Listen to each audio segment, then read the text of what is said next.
Hello everyone, I am Pershel Cameron and I have been selected to evaluate Priceline.com's terms of use. Before we get started, I would like to inform you that this is for educational purposes.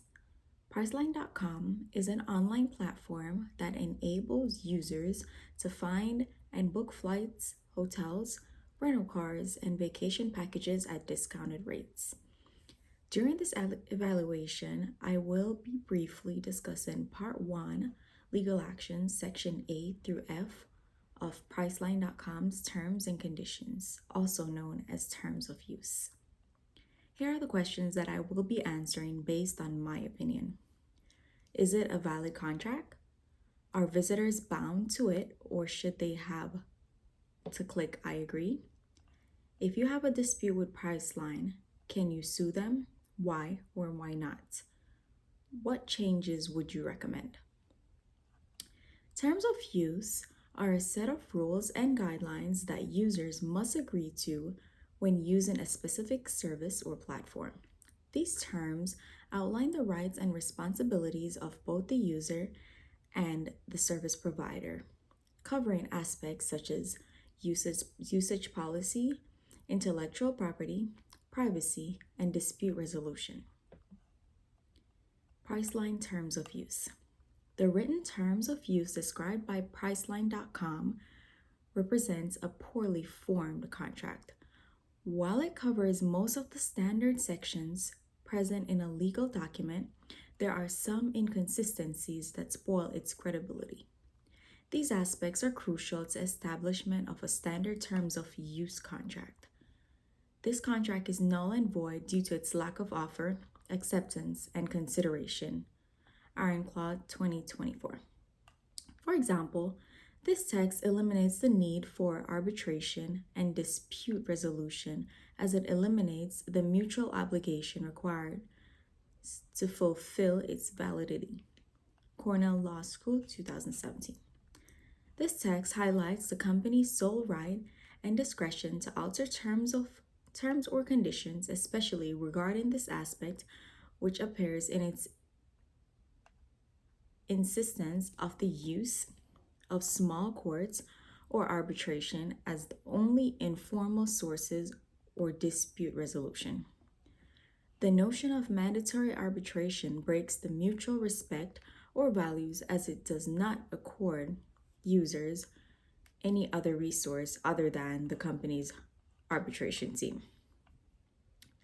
This is what the mandatory arbitration from Part 1, Section A2 says, and I quote, "Please read this provision carefully. It requires that any and all claims must be resolved by binding arbitration or in small claims court, and it prevents you from pursuing a class action or similar proceedings in any forum. These limitations apply to any claims against Priceline, its subsidiaries, or affiliates, any travel service providers or companies offering products or services through the site. In arbitration, a dispute is resolved by an arbitrator instead of a judge or jury. The arbitrator's decision will generally be final and binding, with no right of appeal. Arbitration procedures are simpler and more limited than court procedures." End quote. Additionally, its validity is voided by its lack of mutual assent or consideration. This reality appears in the disregard for the user's benefit or safety. For example, this document does not follow any theories such as the bargain for exchange or the benefit detriment concept, which supports the rights and freedom of both parties. Cornell Law School 2017. The most prominent aspect void in the contract is the lack of acceptance, which either appears through a button or click to accept the terms. Rather than provide acceptance options, the contract is predicted on the user having access to the site or platform. Ironclad 2024. The terms and conditions are also not conspicuous enough as there are few distinct or bold highlights on the document with even less links to future or updated version of the agreement. The language applied also does not promote assent or consent, which legally voids the condition or terms applied in this document. The current version beholds users to even future reiterations with little or no consideration for newer updates.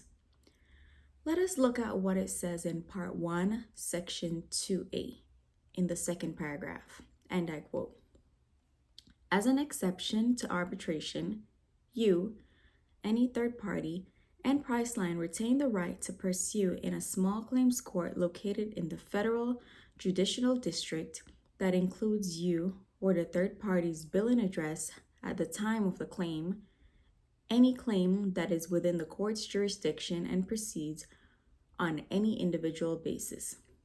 All claims you or the third party bring against Priceline, its subsidiaries or affiliates, or any travel service providers or companies offering products or services through the site must be resolved in accordance with this dispute and arbitration section. All claims filed or brought contrary to this section shall be considered improperly filed and void. Any disputes on Priceline.com, end quote. Any disputes on Priceline.com or affiliated claims must go through arbitration before any legal resource can occur. However, the claims or actions occur only on an individual basis as the company retains priority rather than other legal institutions when seeking resolution. The terms allow for only disputes reported within the state of Connecticut. While this aspect shows an exception to mandatory arbitration, the terms do not allow for a lawsuit as the role of judge or jury still lies in the arbitrator even after hearing from the small claims court. Generally, I would change this text by including consideration and acceptance. This goal will include adding a box where users can click to show they accept the terms and conditions. Additionally, I would include other policies such as the Digital Millennium Copyright Act, DMCA, to support the organization's claims against litigation and the user's goal of privacy. I would also add an offer, consideration, and portion to the document as a way of giving the necessary legal standards for its validity. These actions combined with a brighter, more pronounced page outline could help to regain the company's credibility and validity. Thank you.